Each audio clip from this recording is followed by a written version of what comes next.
মৰমৰ শিক্ষাৰ্থীসকল, তোমালোকৰ আজি সপ্তম শ্ৰেণীত সমাজ বিজ্ঞানৰ পঢ়াবলগীয়া বিষয় হ'ল ভাৰতবৰ্ষৰ সংসদ। ভাৰতবৰ্ষৰ সংসদক ইংৰাজীত ইণ্ডিয়ান পাৰ্লিয়ামেণ্ট বুলি কোৱা হয় বা পাৰ্লিয়ামেণ্ট অৱ ইণ্ডিয়া। আমাৰ শাসন ব্যৱস্থাটোৰ এই অধ্যায়ত তোমালোকৰ আমাৰ ভাৰতবৰ্ষৰ শাসন ব্যৱস্থাটোৰ যি তিনিটা অংগ, এটা হ'ল এই তিনিটা অংগৰ এটা হ'ল সংসদ পাৰ্লিয়ামেণ্ট, আনটো হ'ল কাৰ্যপালিকা এক্সিকিউটিভ, আৰু আন এটা অংগ হ'ল ন্যায়পালিকা জুডিচিয়েৰী। আৰু তোমালোকৰ এই শ্ৰেণীটোত আজি অকল ভাৰতবৰ্ষৰ সংসদৰ বিষয়ে কিছু কথা আলোচনা কৰা হ'ব। ভাৰতবৰ্ষৰ সংসদ কি, ভাৰতবৰ্ষৰ সংসদৰ উপাদানবোৰ কি, তাৰ কাৰ্যকাল কি, তেওঁলোকে কি ধৰণৰ সা সুবিধা ভোগ কৰে, তেওঁলোকৰ ক্ষমতা কি, এই গোটেইবোৰ কথা সংক্ষেপে এই শ্ৰেণীটোত মই বৰ্ণনা কৰিম। তোমালোকে মন দিবা আৰু দৰকাৰী বুলি ভবা এই কথাবোৰ বহীত এফালৰ পৰা লিখি যাবা। ভাৰতবৰ্ষৰ সংসদ ইণ্ডিয়ান পাৰ্লিয়ামেণ্ট এইখন দিল্লীত আছে। অৰ্থাৎ গোটেই ভাৰতবৰ্ষৰ কাৰণে যিটো অনুষ্ঠানে নীতি নিয়ম নিৰ্ধাৰণ কৰে, দৰকাৰী আইন কানুন প্ৰণয়ন কৰে, প্ৰয়োজন সাপেক্ষে সংবিধানো সংশোধন কৰি লয়, তেনেকুৱা যিটো অনুষ্ঠান দিল্লীত আছে, এই অনুষ্ঠানটো যিটো অনুষ্ঠানে আমাৰ গোটেই ভাৰতবৰ্ষৰ কাৰণে নীতি নিৰ্ধাৰণ কৰে, বিভিন্ন পৰিকল্পনা গ্ৰহণ কৰে, এই নীতি নিৰ্ধাৰণ কৰা পৰিকল্পনা গ্ৰহণ কৰা দিল্লীত থকা এই বিধানমণ্ডলৰ এই অনুষ্ঠানটোকেই সংসদ পাৰ্লিয়ামেণ্ট বুলি অভিহিত কৰা হয়।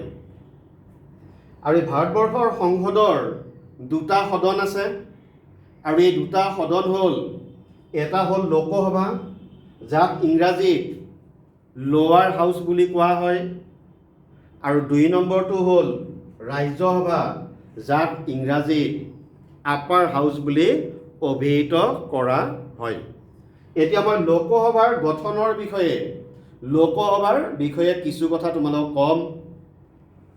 এই লোকসভাৰ মুঠ সদস্য কিমান? লোকসভাৰ মুঠ সদস্য সংখ্যা হ'ল 545 জন, 545 জন। গোটেই ভাৰতবৰ্ষক 545টা সমষ্টিত ভাগ কৰা হৈছে, আৰু এই সমষ্টিবোৰৰ পৰা নিৰ্বাচনত এজন এজন প্ৰাৰ্থী যিয়ে বেছি ভোট পায় নিৰ্বাচনত, তেওঁ লোকসভালৈ নিৰ্বাচিত হয়। আৰু যদি আমাৰ এংলো ইণ্ডিয়ান কমিউনিটি, ইংগ ভাৰতীয় সম্প্ৰদায়, এই সম্প্ৰদায়ৰ পৰা কোনো লোক যদি লোকসভালৈ নিৰ্বাচিত নহয়, তেতিয়াহ'লে আমাৰ ভাৰতবৰ্ষৰ ৰাষ্ট্ৰপতিয়ে দুজন সদস্য, সেই সম্প্ৰদায়টোৰ ইংগ ভাৰতীয় এই সম্প্ৰদায়টোৰ দুজন সদস্যক লোকসভালৈ মনোনীত কৰিব পাৰে। এতিয়া ইংগ ভাৰতীয় সম্প্ৰদায় কাক বোলে? যিটো সম্প্ৰদায়ৰ মাক বা দেউতাক কোনো এজন ভাৰতীয়, আনজন ইংলেণ্ডৰ। গতিকে ইংৰাজ আৰু ভাৰতীয় যি সম্প্ৰদায়, তাকে এংলো ইণ্ডিয়ান কমিউনিটি, ইংগ ভাৰতীয় সম্প্ৰদায় বুলি কোৱা হয়। আৰু এই সম্প্ৰদায়ৰ পৰা কোনো প্ৰাৰ্থী যদি লোকসভালৈ নিৰ্বাচিত নহয়, তেতিয়াহ'লে মাত্ৰ দুজন সদস্য ৰাষ্ট্ৰপতিয়ে লোকসভালৈ মনোনীত কৰে। আৰু এনেদৰে প্ৰত্যক্ষ নিৰ্বাচনৰ জৰিয়তে আমাৰ লোকসভাখন গঠন কৰা হয়। আৰু এই লোকসভাৰ কাৰ্যকাল আছে, লোকসভাৰ কাৰ্যকাল সৰ্বাধিক 5 বছৰ। লোকসভাৰ কাৰ্যকাল সৰ্বাধিক 5 বছৰ। এই কথাবোৰ আমাৰ ভাৰতবৰ্ষৰ সংবিধানত সুন্দৰকৈ লিখা আছে, আৰু সংবিধানৰ এই দফা অনুযায়ীয়ে, নীতি নিৰ্দেশনা অনুযায়ীয়ে এখন লোকসভাৰ কাৰ্যকাল সৰ্বাধিক 5 বছৰ হয়। আৰু কেতিয়াবা কেতিয়াবা কোনো বিশেষ পৰিস্থিতিত 5 বছৰৰ আগতেই লোকসভা ভংগ হোৱাও দেখা যায়। এতিয়া আমি আহোঁ আন এটা সদন, অন্য এটা সদন মানে হ'ল চেম্বাৰ। সংসদৰ আন এটা সদন হ'ল ৰাজ্যসভা। ৰাজ্যসভাক ইংৰাজীত আপাৰ হাউচ বুলি কোৱা হয়, মই তোমালোকক অলপ আগতে ক'লোঁ। আৰু এই ৰাজ্যসভাৰ কোনো নিৰ্ধাৰিত কাৰ্যকাল নাই। ৰাজ্যসভা এটা স্থায়ী সদন, যিহেতু এই স্থায়ী সদন ইয়াৰ কোনো নিৰ্দিষ্ট কাৰ্যকাল নাই। কিন্তু ৰাজ্যসভাৰ যি সদস্য সাংসদ, আমি MP বুলি কওঁ, মেম্বাৰ অফ পাৰ্লিয়ামেণ্ট, এই ৰাজ্যসভাৰ সাংসদৰ কাৰ্যকাল হ'ল, এজন সাংসদ এজন MPৰ কাৰ্যকাল হ'ল 6 বছৰ। ৰাজ্যসভাৰ সদস্যসকলৰ এই নিৰ্বাচন হয়। নিৰ্বাচনত আমাৰ বিধায়কবিলাকে MLA বিলাকে ভোট দিয়ে, আৰু যিয়ে ভোটত অধিক ভোট লাভ কৰে তেওঁ ৰাজ্যসভালৈ নিৰ্বাচিত হয়, আৰু নিৰ্বাচিত হোৱা এজন সদস্যৰ, এজন MPৰ কাৰ্যকাল 6 বছৰ।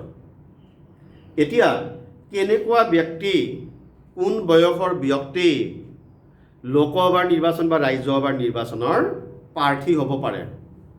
লোকসভাৰ নিৰ্বাচনৰ প্ৰাৰ্থী হ'ব লাগিলে তেওঁৰ ন্যূনতম বয়স 25 বছৰ হ'ব লাগিব, 25 years। লগতে ৰাজ্যসভাৰ সদস্য হ'বলৈ তেওঁৰ ন্যূনতম বয়স, মিনিমাম এজ 30 বছৰ হ'ব লাগিব। উচ্চতম বয়সৰ কোনো কথা তাত স্পষ্টকৈ লিখা নাই। গতিকে এজন নাগৰিক যদি লোকসভাৰ সদস্য হ'বলৈ যায়, যদি লোকসভাৰ সাংসদ MP হ'ব বিচাৰে, তেওঁৰ বয়স ন্যূনতম 25 বছৰ হ'বই লাগিব, তাতকৈ তলত হ'লে নহ'ব। আৰু ৰাজ্যসভা হ'লে এইটো 30 বছৰ হ'ব লাগিব, তাতকৈ কমত হ'লে নহ'ব। তাতকৈ কম বয়সৰ এজন নাগৰিক ৰাজ্যসভাৰ সাংসদ হিচাপে নিৰ্বাচিত নহয়। এতিয়া এই ৰাজ্যসভাৰ মুঠ সদস্য সংখ্যা কিমান? লোকসভাৰ তোমালোকে পালা 545 গৰাকী, আৰু ৰাজ্যসভাৰ মুঠ সদস্য সংখ্যা 250 গৰাকী। ৰাজ্যসভাৰ মুঠ সদস্য সংখ্যা, MPৰ সংখ্যা 250 গৰাকী, 238 গৰাকী, 238 গৰাকীৰ বাবে নিৰ্বাচন হয়। আৰু বাকী 12 গৰাকী সদস্য সাহিত্য, সংস্কৃতি, বিজ্ঞান, খেল ধেমালি, সমাজসেৱা, এইবোৰত দেশৰ প্ৰতি অৰিহণা যোগোৱা, অৱদান যোগোৱা এই গুণী জ্ঞানী লোকসকলৰ মাজৰ পৰা আমাৰ ভাৰতবৰ্ষৰ ৰাষ্ট্ৰপতিয়ে মনোনীত কৰে। গতিকে ৰাজ্যসভাৰ মুঠ সদস্য হ'ল 250 জন, তাৰে 238 জন নিৰ্বাচিত হয়, আৰু 12 জনক ভাৰতবৰ্ষৰ ৰাষ্ট্ৰপতিয়ে এই মই অলপতে যে ক'লোঁ সাহিত্য, সংস্কৃতি, বিজ্ঞান, সমাজসেৱা এই বিষয়ত বিশেষ অৰিহণা যোগোৱা দক্ষতা দেখুওৱা লোকসকলৰ মাজৰ পৰা এই 12 গৰাকীক আমাৰ দেশৰ ৰাষ্ট্ৰপতিয়ে ৰাজ্যসভালৈ মনোনীত কৰে, নমিনেট কৰে। এই 12 গৰাকীৰ নিৰ্বাচন, ইলেকশ্যন নহয়। তোমালোকে কাৰ্যকাল পালা। লোকসভাৰ কাৰ্যকাল সৰ্বাধিক 5 বছৰ, আৰু ৰাজ্যসভা এখন স্থায়ী সদন, তাৰ নিৰ্দিষ্ট কাৰ্যকাল নাই, মাত্ৰ সদস্যসকলৰ কাৰ্যকাল 6 বছৰ, 6 years। এতিয়া সংসদৰ এই দুটা সদনৰ গঠনৰ বিষয়ে তোমালোকক কোৱা হ'ল। লোকসভাৰ এজন অধ্যক্ষ স্পীকাৰ থাকে, আৰু এজন উপাধ্যক্ষ ডেপুটি স্পীকাৰ থাকে। এই অধ্যক্ষ স্পীকাৰজনে লোকসভাৰ দৈনন্দিন কাম কাজ পৰিচালনা কৰে, আৰু যেতিয়া অধিৱেশন বহিব তেতিয়া তেওঁ তাত সভাপতিত্ব কৰে। তেওঁৰ নীতি নিৰ্দেশনাত তেওঁ এই সদনটোৰ লোকসভাৰ গোটেইবোৰ কাম কাজ পৰিচালনা কৰে। তেনেকৈ ৰাজ্যসভাৰ এজন সভাপতি থাকে, চেয়াৰমেন। ভাৰতবৰ্ষৰ উপৰাষ্ট্ৰপতিগৰাকী হ'ল ৰাজ্যসভাৰ পদেন অধ্যক্ষ, পদেন সভাপতি।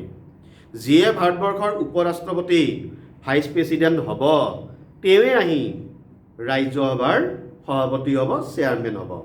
আৰু দুজনমান উপসভাপতিও থাকে। সভাপতিৰ অনুপস্থিতিত এই উপসভাপতিসকলে ৰাজ্যসভাৰ কাম কাজ পৰিচালনা কৰে। এতিয়া আমাৰ এই যে সংসদ, পাৰ্লিয়ামেণ্ট, এই পাৰ্লিয়ামেণ্টৰ বহুতো কাৰ্য সম্পাদন কৰে পাৰ্লিয়ামেণ্টে। তেওঁলোকৰ বহুতো ক্ষমতা আছে। এইবিলাকৰ বিষয়ে মই তোমালোকক ছুটিকৈ ক'ম। তোমালোকৰ পাঠ্যপুথিখনত আছে, আৰু মই কোৱা কথাবোৰ তোমালোকে গুৰুত্ব সহকাৰে শুনিবা আৰু বহীত ছুটিকৈ লিখি যাবা। আমাৰ এই সংসদৰ কাৰ্য বহুত কাম। সংবিধান সংশোধন কৰাৰ যিটো কাম, ভাৰতবৰ্ষৰ সংবিধানখন সংশোধন এমেণ্ডমেণ্ট কৰাৰ অধিকাৰ বা ক্ষমতা অকল আমাৰ সংসদৰে আছে, লোকসভা ৰাজ্যসভাৰ আছে। দেশখনৰ বাজেট হিচাপ নিকাচৰ যি সামগ্ৰিক খৰচৰ, দেশখনৰ ইনকাম, আয়, ব্যয়, এইবিলাকৰ যিটো সামগ্ৰিক ৰূপ তাক আমি বাজেট বুলি কওঁ। আৰু এই বাজেট সংসদত আলোচনা কৰা হয়। সংসদে বাজেট আলোচনা মৰ্মে, বিতৰ্ক মৰ্মে গ্ৰহণ কৰে, তাৰপিছতে এইটো বাস্তৱত ৰূপদান কৰা হয়। লগতে তেওঁলোকে দেশৰ কাৰণে দৰকাৰ হোৱা বিভিন্ন নীতি নিয়ম প্ৰণয়ন কৰে। আৰু সেইকাৰণে এই নীতি নিয়মৰ যিবিলাক বিধেয়ক, বিল সংসদত উত্থাপন কৰিব লাগে, দাঙি ধৰিব লাগে। আৰু সংসদত এই দাঙি ধৰা বিধেয়কবিলাকৰ বিষয়ে সবিস্তাৰে আলোচনা হয়। তাৰপিছত সংসদে গ্ৰহণ কৰাৰ পিছত এইবোৰ ৰাষ্ট্ৰপতিৰ স্বাক্ষৰ অনুমোদনৰ কাৰণে পঠিওৱা হয়। আৰু সংসদে গ্ৰহণ কৰাৰ পিছত যদি ৰাষ্ট্ৰপতিয়ে তাত অনুমোদন দিয়ে, স্বাক্ষৰ কৰে, তেতিয়াহ'লে এখন বিধেয়ক, এখন বিল, আইন, এক্টত পৰিণত হয়। আৰু গোটেই দেশখনৰ কাৰণে উন্নয়নমূলক যিবিলাক কাম কাজ, অন্যান্য কাম কাজ, এই গোটেই কাম কাজবোৰ, পৰিকল্পনাবিলাক, আঁচনিবিলাক সংসদত আলোচনা হয় আৰু সংসদে গ্ৰহণ কৰে। গতিকে সংসদৰ অনুমোদন নহ'লে আমাৰ কোনো কাম কাজ ভাৰতবৰ্ষত নচলে। সংসদৰ অনুমোদন অবিহনে আমি ৰাষ্ট্ৰীয় পৰ্যায়ৰ কোনো কাম কাজ বাস্তৱত ৰূপদান কৰিব নোৱাৰোঁ। সংসদে অনুমোদন দিয়াৰ লগতে ভাৰতবৰ্ষৰ ৰাষ্ট্ৰপতিয়ে তাত অনুমোদন দিয়াটো প্ৰযোজ্য। এইবোৰ আমাৰ ভাৰতবৰ্ষৰ সংবিধানখনত স্পষ্টকৈ লিখা আছে। লগতে আমাৰ যিখন কেন্দ্ৰীয় মন্ত্ৰীসভা, চেণ্ট্ৰেল মিনিষ্ট্ৰী, আৰু এই কেন্দ্ৰীয় মন্ত্ৰীসভাখনৰ মুৰব্বী হ'ল প্ৰধানমন্ত্ৰী। আৰু এই প্ৰধানমন্ত্ৰী লগতে তেওঁৰ মন্ত্ৰীসভাৰ সদস্যসকল, মন্ত্ৰীসকল, মিনিষ্টাৰ, প্ৰাইম মিনিষ্টাৰ আৰু অন্যান্য মিনিষ্টাৰবোৰ, প্ৰধানমন্ত্ৰী আৰু অন্যান্য মন্ত্ৰীসকল এই সংসদৰ সদস্য হ'ব লাগে। সংসদৰ যিকোনো এটা সদন, লোকসভাই হওক অথবা ৰাজ্যসভাই হওক, এই লোকসভা বা ৰাজ্যসভাৰ সদস্য হ'ব লাগিব। তেওঁলোক সাংসদ, MP হ'ব লাগে।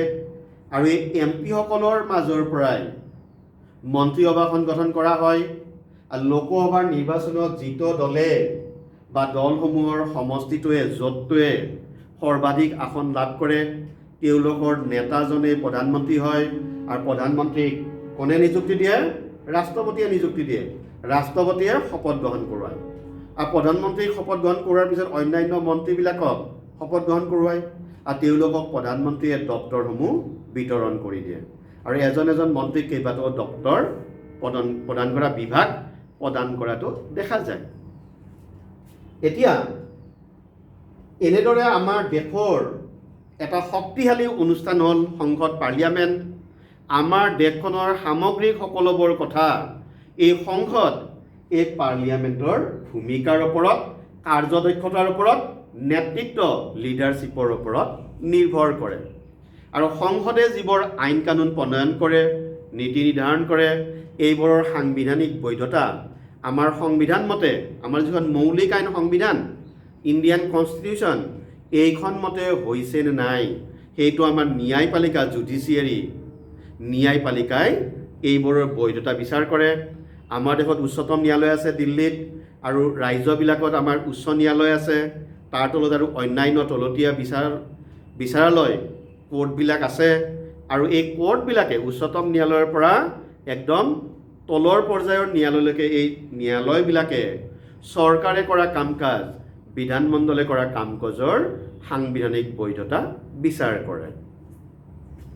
এতিয়া এই যে লোকসভাৰ সাংসদসকল বা ৰাজ্যসভাৰ সাংসদসকল, MP, এই MP সকলৰ নিৰ্দিষ্ট হাৰত দৰমহা আছে।